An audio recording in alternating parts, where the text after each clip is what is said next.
Poppies party, mama wami. Poppies party, mama wami.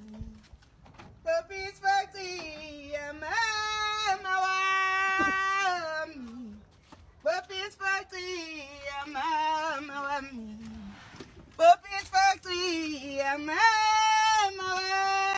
Anyway, guys, congratulations to her. For those who don't know, Mamchunu was introduced to a television screen on Mankwethu season 1 when her husband tried to convince to agree to allow her husband to take a second wife for Samantha. We still remember that season, the first season of Mankwethu, guys.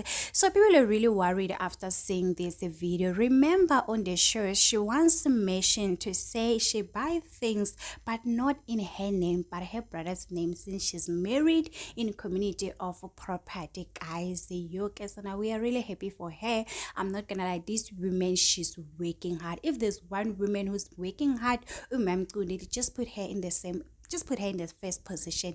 Anyway, guys, tell me a comment section, what do you think about this? Don't forget to subscribe, it, so like, comment,